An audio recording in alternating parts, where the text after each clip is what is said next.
और first year के बच्चे जो है एक बार जो है पुनः अटेंशन देंगे अगले जो है वीडियो में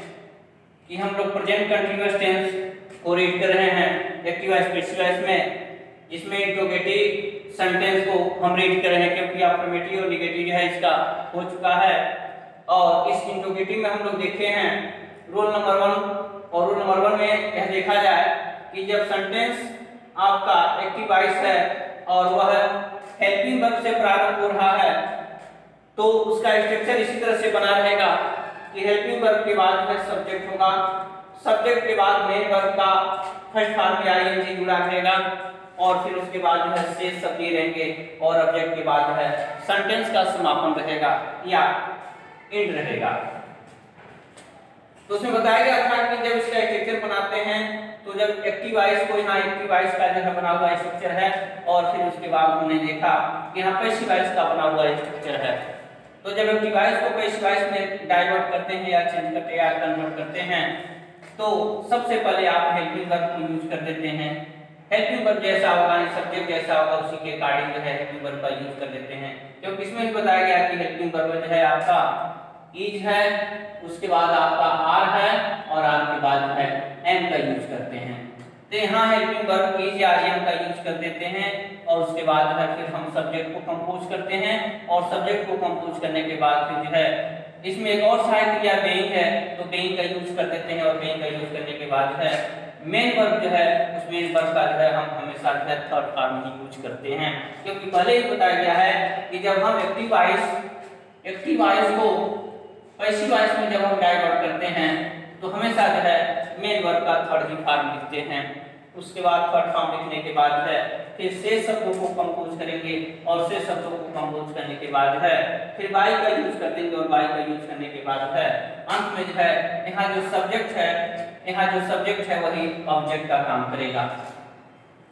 तो यह रहा आपका स्ट्रक्चर जो है एक्टिव वॉइस को जो है पैसिव वॉइस में कैसे हम डाइवर्ट करेंगे या किस तरह से चेंज करेंगे। ठीक उसी के अकॉर्डिंग जो है हम यहाँ एग्जांपल भी यूज कर रहे हैं। तो एग्जांपल में हम देखें यहाँ एग्जांपल दिया हुआ है are be scolding the naughty students in the pace. तो यहाँ देखेंगे कि इसके अकॉर्डिंग यानी बी के अकॉर्डिंग हमने आर का यूज किया और फिर जब इसे हम डाइवर्ट करेंगे पैसिव वॉइस में तो द नॉटी स्टूडेंट्स यह जो है आपका जो है सब्जेक्ट बन रहा है। तो सब्जेक्ट चूंकि यह प्लूरल है इसलिए सबसे पहले आप यूज कर देंगे आर का।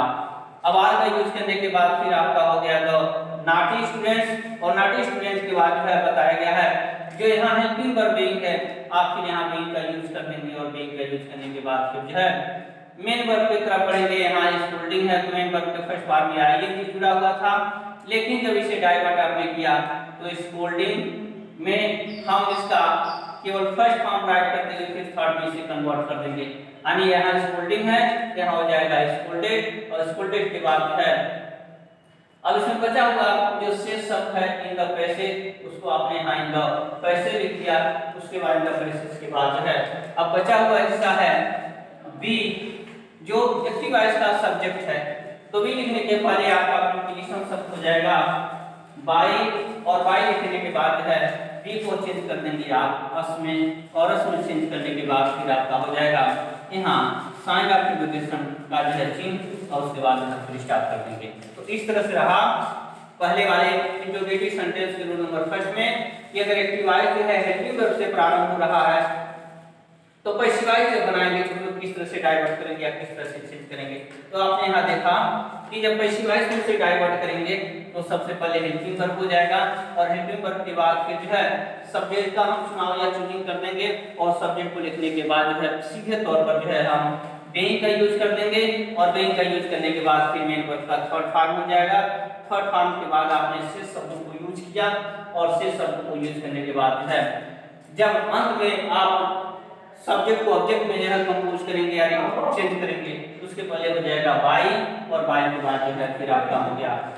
अस और बी को हम अस में चेंज करेंगे। तो यह रहा रूल नंबर जो है इंट्रोगेटिव सेंटेंस का रूल नंबर फर्स्ट का जो है एक्टिव वॉइस में जो है पैसिव वॉइस में किस तरह से हम डाइवर्ट करेंगे। अगर हम रूल नंबर सेकंड को फिर फॉलो करते हैं या चेंज करते हैं इसमें यही होता है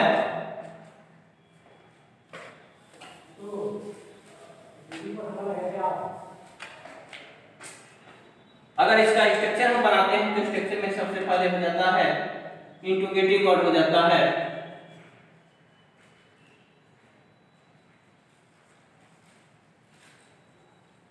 क्योंकि इंट्रोगेटिव वर्ड से ही जो है वो बिगिनिंग होता है, स्टार्ट होता है। उसके बाद जो है आपका जो है हेल्पिंग वर्ब होता है, और हेल्पिंग वर्ब के बाद फिर आपका जो है सब्जेक्ट रहता है, और सब्जेक्ट के बाद जो है फिर मेन वर्ब का जो है फर्स्ट पार्ट में आईएनजी रहता है, और आईएनजी के बाद फिर आपका शेष शब्द होता है, और शेष शब्द के बाद जो है फिर आपका जो है ऑब्जेक्ट रहता है, और फिर उसके बाद साइन ऑफ इंट्रोगेशन। तो यह रहा इंट्रोगेटिव का जो है रूल नंबर सेकंड कि किसी इंट्रोगेटिव वर्ड से प्रारंभ होगा,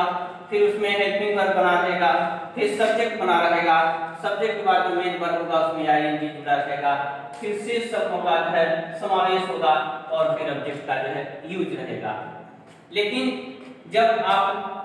एक्टिव वॉइस को पैसिव वॉइस में चेंज करेंगे, यह रहा आपका एक्टिव वॉइस का स्ट्रक्चर। लेकिन जब पैसिव वॉइस का स्ट्रक्चर आप बनाएंगे तो सबसे पहले यही हो जाएगा कि सबसे पहले इंट्रोगेटिव वर्ड होगा,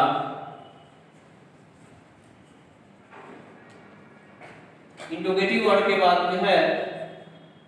आपका हो जाएगा हेल्पिंग वर्ब। हेल्पिंग वर्ब वही है कि आर एम,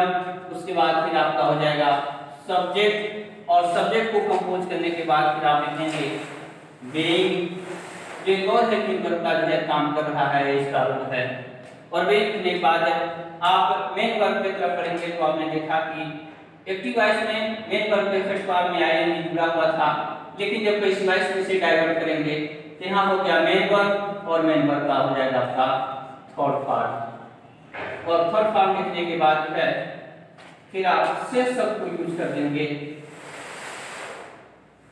शेष शब्द, और शेष शब्द के बाद जो है फिर आपका हो जाएगा बाई, और बाई के बाद फिर आप ऑब्जेक्ट लिख देंगे, और ऑब्जेक्ट के बाद फिर आपका साइन ऑफ इंट्रोगेशन हो जाएगा। तो इस तरह से जो है इंट्रोगेटिव सेंटेंस का रूल नंबर सेकंड है कि अगर यहाँ देखेंगे स्ट्रक्चर की सबसे पहले इंट्रोगेटिव वर्ड से प्रारंभ होता है, उसके बाद फिर आपका हेल्पिंग वर्ब होता है, हेल्पिंग वर्ब के बाद आपका सब्जेक्ट होता है, सब्जेक्ट के बाद मेन वर्ब के फर्स्ट फॉर्म में आईएनजी जुड़ा रहता है, फिर शेष शब्द हुआ, उसके बाद ऑब्जेक्ट हो जाता है। लेकिन जब इसे आपने एक्टिव वॉइस को पैसिव वॉइस में डाइवर्ट किया तो आपने देखा इंट्रोगेटिव वर्ड है सबसे ऊपर आपने डाइवर्ट किया, और इंट्रोगेटिव वर्ड के बाद फिर आपने सब्जेक्ट के अकॉर्डिंग हेल्पिंग वर्ब का यूज किया, और हेल्पिंग वर्ब का यूज करने के बाद फिर आपका सब्जेक्ट हो गया। सब्जेक्ट के बाद फिर आपने देखा कि यहाँ एक और हेल्पिंग वर्ब है बीइंग, बीइंग का यूज किया, और बीइंग का यूज करने के बाद यहाँ मेन वर्ब के फर्स्ट पार्ट में आईएनजी जुड़ा हुआ था, लेकिन यहाँ मेन वर्ब के फर्स्ट पार्ट नहीं बल्कि मेन वर्ब का थर्ड पार्ट हो जाएगा, और थर्ड पार्ट के बाद है शेष शब्द होंगे, और शेष शब्द के बाद है बाई, और बाई के बाद फिर आपका ऑब्जेक्ट। अगर एग्जांपल को आप देखते हैं यहाँ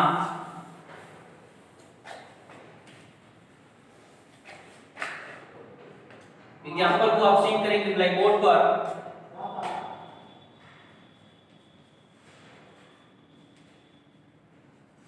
how is the weather,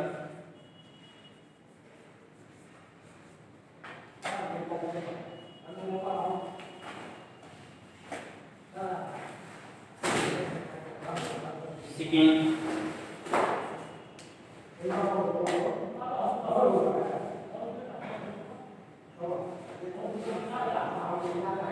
was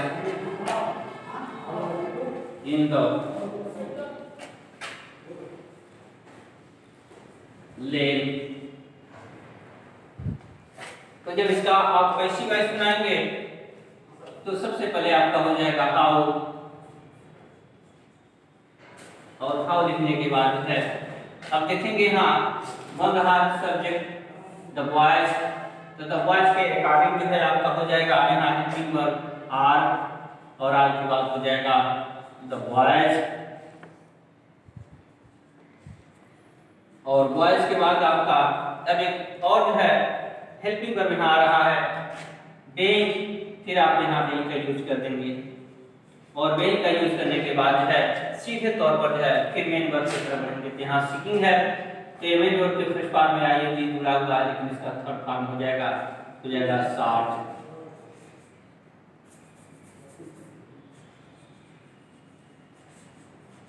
और 60 लिखने के बाद जो है इसका शेष शब्द है इन द लेग, तो आपका यहाँ हो जाएगा इन द लेग।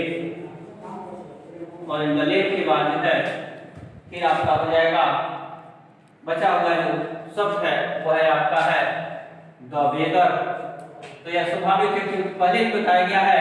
कि जब एक्टिव वॉइस को पैसिव वॉइस में चेंज करते हैं तो सब्जेक्ट की जगह पर ऑब्जेक्ट हो जाता है और ऑब्जेक्ट की जगह पर सब्जेक्ट हो जाता है। तो यहाँ हो जाएगा प्रीपोजिशन शब्द वाई और वाई के बाद हो गया बेगर। तो बेगर में कोई चेंजिंग नहीं करेंगे, यहाँ हो गया द बेगर। और बेगर के बाद जो है फिर सेंटेंस का समापन होगा और हम जो है साइंड ऑफ इंटरोगेशन का यूज करेंगे। तो इस तरह से आ रहा है आपका इंटरोगेटिव सेंटेंस का जो है रूल नंबर फर्स्ट और सेकंड। तो सेकंड का स्ट्रक्चर बताया गया था जब एक्टिव वॉइस किस तरह से इंटरोगेटिव वर्ड से प्रारंभ हो रहा है तो पैसिव वॉइस में डाइवर्ट करने के लिए आप क्या करेंगे। तो फिर इसमें यही है कि जो इंटरोगेटिव वर्ड होगा उसमें आप कोई चेंजिंग या कोई परिवर्तन नहीं करेंगे, उसका जगह या उसका स्थान हमेशा स्थायी बना रहेगा, हमेशा वो है अपने आप में ड्यूरेबल रहेगा। उसके बाद जो है सब्जेक्ट का चुनाव करेंगे, सब्जेक्ट जैसा रहेगा उसी के अकॉर्डिंग जो है आप हेल्पिंग वर्ब का यूज करेंगे और हेल्पिंग वर्ब का यूज करने के बाद फिर आप सब्जेक्ट को यूज करेंगे और सब्जेक्ट का यूज करने के बाद एक और जो है हेल्पिंग वर्ब है बीइंग, उसमें कोई चेंजिंग नहीं करेंगे, बीइंग का बीइंग हो जाएगा।